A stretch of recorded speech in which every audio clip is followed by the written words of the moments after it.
Still need that one later. Let's hope not the rest of them are not over. Sure good to be with all of you today. Happy for the opportunity to have to study with you. In this morning's lesson, I'd like to continue with overview of the history of God's scheme of redemption and his working with the nation of Israel. This lesson deals with the restoration of Israel from captivity. We've looked at how the people of physical Israel fell away from the Lord. They did it over and over again, but it finally got to the point that God couldn't tolerate the sins and idolatry any further. And according to his perfect timing, it was time for punishment to come and purification to come. And the people went into captivity. We studied about the northern kingdom going into Assyrian captivity in 722. And then in 606, the Babylonians conquered Judah, the southern kingdom. In 597, they rebelled again, and they were the best of the land, and the most skilled people were taken into captivity. And then in 586, they rebelled a third time, and they were conquered by the Babylonians again. And this time they destroyed the city and the temple and took them away into captivity. And according to Jeremiah's prophecy, that captivity would last for 70 years. And the Lord would bring back a remnant to the land. And that's what we're looking at in this lesson, is about the return of the remnant of God's people that was prophesied. And it came to pass and was fulfilled in a marvelous way. You can remember the last king of Babylon, at least the one that was in charge over the kingdom. Nabonidus was the last king over Babylon, and his son was Belshazzar. And Nabonidus, you might remember when we studied the book of Daniel, that he was more interested in archaeology and the worship of a certain god, and he had kind of just left everything in charge of his son in Babylon, Belshazzar. And he was being very disrespectful, having a big drunken party, had some of the cups and dishes and things that came from the Temple of Solomon at the party there, and was drinking out of them and showing disrespect to God. And there was a hand that began to write on the wall and terrified everybody. And it said that you've been weighed and found wanting.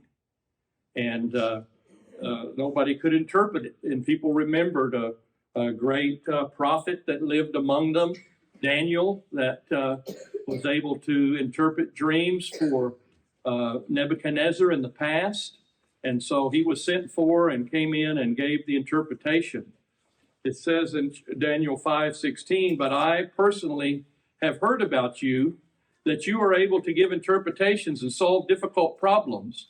Now, if you are able to read the inscription and make its interpretation known to me, you will be clothed with purple and wear a necklace of gold around your neck, and you will have authority as the third ruler in the kingdom." So he would be, his father first, and Belshazzar second, and then Daniel, if he would tell him what the strange writing meant. And he told him that he'd been found and weighed and found wanting, and that his kingdom was going to fall that night. The Medes and the Persians were going to take over, and he had showed that disrespect for God. And so the Median Empire began that night as the city fell, and for 200 years they were in charge over the world. You can see the Persian Empire was a very great empire that goes from India all the way into Europe. And of course, its downfall is going to be, if you look up there at the northern part, they go across into Greece and stir up the Greeks.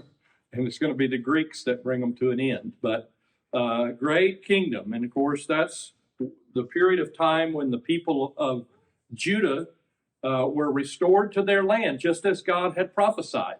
You had 70 years of exile from 606 to 536. And then we talked about the fact that the temple was destroyed in 586, and it's going to be rebuilt in 516. It'll be. They'll lay the foundation, exactly 70 years for each of them. And during 536, they got the command from Cyrus the Great, the king of Persia, to go back to their land and rebuild their temple, and even gave them some supplies and things to rebuild the temple. It had been prophesied by Isaiah 150 years before that Cyrus would be his servant, even names him by name who he would be, and that he would be the one that would not be able to be defeated by any other nation, and he would be able to be a deliverer for Israel. So he gave the decree in 536. At that time, it is covered in the book of Ezra, chapters 1 through 6. And there was a group of a remnant of the nation, which is what was prophesied, 49,897. There's a list given in the book of Ezra who all from each family was able to go back. And the leader was a son of David, from David's family, Zerubbabel. He was going to be the governor. And Joshua the high priest, or Jeshua, it says in some of the prophets. Jeshua and Joshua is the same as Jesus, same name, just the different languages and different way of pronouncing it, but they're all the Jehovah saves. He brought them into the land. Isn't it interesting? Under Joshua, and now the remnant, physical remnant, is brought back under this high priest Joshua. And then our Savior that delivers us all from sin, it's got the same name. So it's an interesting parallel there.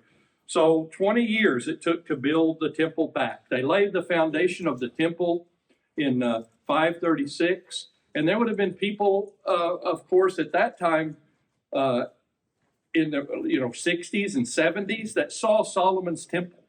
And when that new temple was laid out and they built the altar and everything, all of the young people were excited and praised God that they had laid the foundation for the temple, but the old people were crying because they had seen all of the glory of Solomon's temple when they were young. And but the shouting kind of drowned them out. And there's an interesting thing as you read through Ezra and the book of Nehemiah, that they're being restored to the land, but it's just not as glorious as it is that God brought them back to life and planted them back in the land like it was prophesied. It's just not everything that they thought it was going to be. It's just not as great a temple as they were looking for. It's not as great a freedom and all as they thought they would have. And the Messiah's not here. So there's this, you can tell as the Old Testament ends, they're waiting on the Christ to come. They're waiting on the real temple of glory to come. And so it leaves you, with this idea, what you've got to do is get yourself straightened out so you'll be ready when the Messiah comes, is what is taught. So you have Haggai and Zechariah that are working to encourage the people to build the temple. If you remember the book of Haggai, you read about Ezra, that they laid the foundation and then they got to building their own houses and they neglected the temple. And so Haggai and Zechariah came to encourage them all to get back to work. The reason they're not doing well is they have put their lives and their property ahead of the temple. They haven't finished it. And so they're stirred up by these great prophets to finish the temple, and they get it done. All during this time, they also had opposition from the nations round about that didn't want to see Judah become strong and Jerusalem to become a powerful city again. And so they were constantly fighting against that opposition. Then you can see on the bottom there the kings of Persia that were ruling. There's Cyrus, then there's Cambyses, there's a C there, and Darius the first, Xerxes the first, Artaxerxes, and of course we read about these men in the scriptures. Darius was, helpful in digging up the records that when they said, well, these people are rebuilding the city and all, and they shouldn't. They're rebellious people, and they stopped the building for a while when they were trying to rebuild the walls or thought about fortifying the city. And then they finally dug through the records and found in the time of Artaxerxes that, yes, they were supposed to rebuild everything. So the records of Cyrus were dug up out of the library, and they were able to resume the building under Nehemiah. You can see Nehemiah comes back with a second group of Jews in 458. He was the cupbearer of the king of Persia when you read the book of Nehemiah. And he heard from his relatives about the sorry state of Jerusalem and the remnant that had went back to the land, and how many difficulties they were suffering back there in the land of Judah because they had no walls around the city. They were constantly being raided and robbed, and they didn't have protection. And he appealed to Artaxerxes to allow him to go back and to be governor there and rebuild the walls. So he went back under that commission from 458 down to about, I don't have the date there for, I've got this confused. The second group that went back is under Ezra in chapter 7 through 10. That's in 458. And then he restores the law and tries to reform things. The people have intermarried with people in the land. The priests are corrupt and they're not following the law like they should. So Ezra works with them. And then in 444 is when Nehemiah comes back to refortify the walls and rebuild the walls. And he gets the special commission to come back also. Then he brings, you can see there's 49,000 came under Zerubbabel, another 5,000 when Ezra came back with his group. And then with Nehemiah, another 42,000 Jews come back out of Babylon or Persia and come back to rebuild the walls. And it's a great struggle to deal with, the people falling away from the Lord again and not being as spiritually minded as they should be. And then Malachi, the prophet, the last prophet of the Old Testament, he comes and prophesies to them, and you see all of these areas where they're falling short. They need to change. He promises them that someday that there's going to be a great messenger from God. Jesus Christ, of course, is going to come and purify the people. And he'll have a people purified to be a part and get rid of the chaff. And he's going to purify the people with his teaching and his work. And before he comes, there'll be Elijah the prophet will come, which is John the Baptist that'll come before and introduce him. In looking at Cyrus' proclamation for them to return, that's all talked about in Isaiah 44, 24 through chapter 45 and verse 7. They returned to Jerusalem there in 536. The high priest Joshua is their high priest. He's seen in a vision being purified by God when Satan accuses him of not being pure in the book of Zechariah.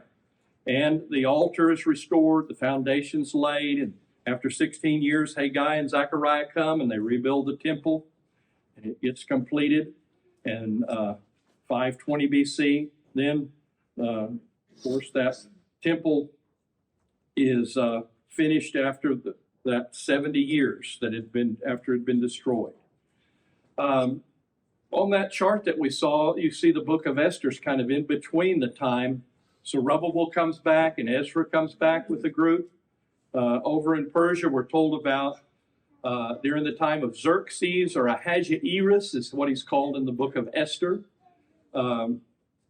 He is the first one that went over and tried to fight against the second, Darius tried to fight the Greeks, and he got defeated at the Battle of Marathon. And they ran the marathon to tell the message that they won. And then Xerxes the first, he went and invaded the Greeks also. And he was defeated at Salamis in a great sea battle. And so they just weren't able to conquer the Greeks. In his 7th year, he came back and he comforted himself, the Greek historian says, with his harem. And that seemed to be the time when Ezra was selected to be queen and took the place of Vashti that's mentioned in the book of Esther. And there was a wicked man in charge there named Haman that worked for the king, and he wanted to destroy the Jewish people. And so they were delivered because Esther went in before the king. And it ended up that Malachi ends up being exalted, or Mordecai ends up being exalted over the people there. He gets the high place in the government. So we had people through God's providence that were helping save the Jewish people over there in Persia with Esther and Mordecai. Then Ezra's return in 458, and he finds when he gets there terrible conditions when he brings back the law, and he brings the other 5,000 with him. Ezra chapter 9 and verse 8, but now for a brief moment grace has been shown from the Lord our God to leave us an escaped remnant and to give us a peg in his holy place, that our God may enlighten our eyes and grant us a little reviving in our bondage. So we read about what Jeremiah and other prophets had mentioned, a remnant would be saved. A remnant would come back. And you see here in the book of Ezra, he says, God's done that. He brought the remnant back. An escaped remnant. You know, a remnant is a tiny portion of the whole roll of carpet or whatever is the remnant is left over. Well, there's a remnant of people, a small number of people that have been brought back from Babylonian captivity. And that fulfills what those prophets said would happen. In Ezra chapter 9 and verses 14 and 15, shall we again break your commandments and intermarry with the people who committed these abominations? Would you not be angry with us to the point of destruction until there is no remnant nor any way, not any who escape? O Lord God of Israel, you are righteous, for we have been left an escaped remnant. As it is this day, behold, we are before you in our guilt, for no one can stand before you because of this. So they come back and they're back in the land, but there needs to be repentance. They need to reestablish the covenant with God, or they're going to be destroyed. So they come back like the prophet said, but there's still a lot of problems that need to be, a lot of purification needs to happen. So there's Nehemiah before the king of Persia, his cupbearer. And a cupbearer means a whole lot more than just he gave him his cup to drink. He's one of his intimate advisors, one of the people that works right with the sovereign there. And he's able, of course, to give him counsel and advice and have a close relationship with the king. And he wants to do something to help his people. He prays to God for courage to go to the king. And he tells him about their trouble. And he gets appointed governor for a period of time to go back and takes another 42,000 back with him. And he spied out the city for a few days before revealing who he was, just to see how, bad the situation was that he was going to have to deal with. And he talks to the people. He talks to the king. He said, they said to me, or he gets the report from his brothers back from Judah. It says, they said to me, the remnant there is in the province who survived the captivity are in great distress and reproach, and the walls of Jerusalem is broken down, and its gates are burned with fire. Remember the word which you commanded your servant Moses, saying, if you are unfaithful, I will scatter you among the peoples. But if you return to me and keep my commandments and do them, though those of you who have been scattered were in the most remote part of the heavens, I will gather them from there and will bring them to the place where I have chosen to cause my name to dwell. So when Nehemiah was hearing this bad report, he prayed to God to remember that promise that was made through Moses, that if they'd repent, they could come back to the land. He'd bring them back. And again, he calls Judah the remnant that Moses talked about, Isaiah talked about, Jeremiah talked about, that remnant was going to come back. And it'd really be an insult to say they didn't come back when they did. They did come back. They came back and they called themselves the remnant. The remnant did return. Zephaniah talked about that remnant in chapter 2 and verse 7. And the coast will be for the remnant of the house of Judah, and they will pasture on it in the houses of Ascalon. they will lie down at evening, for the Lord their God will care for them and restore their fortunes. And in Jeremiah 32, 43 and 44, the fields shall be bought in the land, of which you say, it is a desolation, without man or beast. It is given into the hands of the Chaldeans. Men shall buy fields for money, sign and seal deeds, and call in witnesses in the land of Benjamin, and in the environs of Jerusalem, and in the cities of Judea, and in the cities of the hill country, and in the cities of the lowland, and in the cities of the Negev, for I will restore their fortunes. Here is a map that shows, after the time of Malachi and after the Persian Empire, the Greeks took over. Alexander the Great conquered that whole kingdom of Persia. And after he died, his kingdom, when he died at 32 in the city of Babylon. And then the kingdom of the Greeks was divided up, the Macedonian kingdom, into four generals. And of course, Israel we studied that in Daniel, that they had trouble with the Ptolemies in Egypt and the Seleucids that were up in the north, the king of the north and the king of the south, fighting over Judah and who they were going to belong to and so on. And then there was a period of time when they tried to wipe out the Jewish religion. And that's where you get the Feast of Purim, or the Feast of Hanukkah is set up at that time, where they remember how the temple was desecrated by Antiochus Epiphanes, the ruler of the Seleucid kingdom. And a man was raised up at that time, Judas Maccabee, and means the hammer. And he led the Jews in revolt, and they got their independence for a period of time. And this map shows the period of the Maccabees, where they first had just the area, kind of around Jerusalem, and it just keeps filling out as each of these sons and grandsons and great-grandsons come along. All of that area those prophets talked about belong to the Jews again. They have even the land down there in Ascalon that used to belong to the Philistines. The Jews have that. So it's leading up to the New Testament days when you see that map in your Bible that they're Galilee and Samaria and Judea, and the Jews are living just like the prophet said. They were going to live in the land, be able to buy property, own property. It's going to be Jews there in the land in all those cities that they lived in. When Jesus and John the Baptist come along, all of that has happened. And so, isn't it amazing that Jeremiah 500 years before told all of that ahead of time, and Zephaniah told about it, and even Moses told about it, that it was going to happen? It all came to pass. They got the land just like God said that they would. Listen to what it says in the book of Ezra. Did they get the land back? The reason I emphasize this is we'll go out and study with our friends and neighbors, and some of them believe in premillennialism. And they think, oh, well, the Jews never got the land back, right? That wasn't fulfilled. We're still waiting on it. That's not what Ezra says.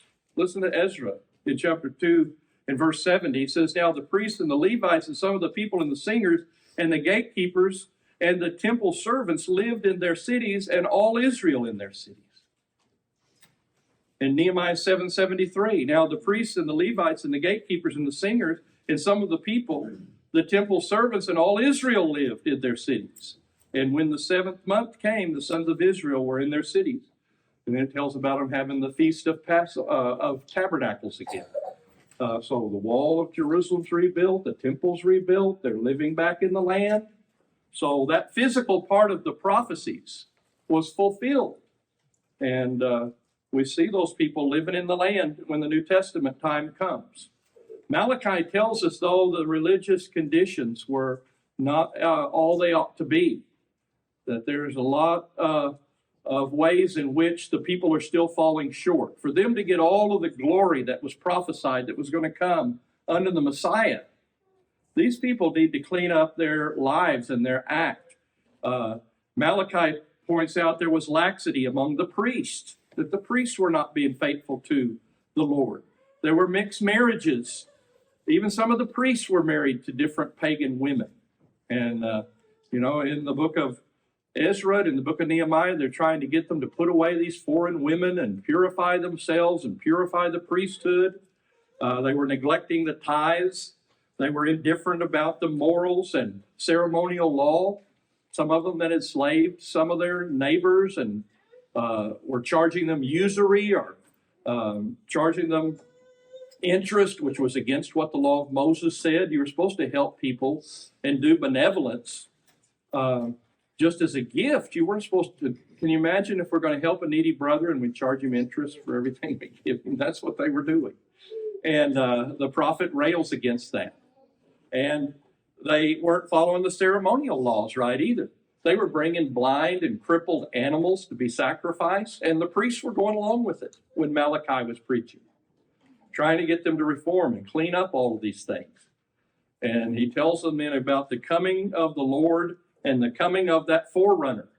The last verse of the Old Testament tells about the coming of John the Baptist.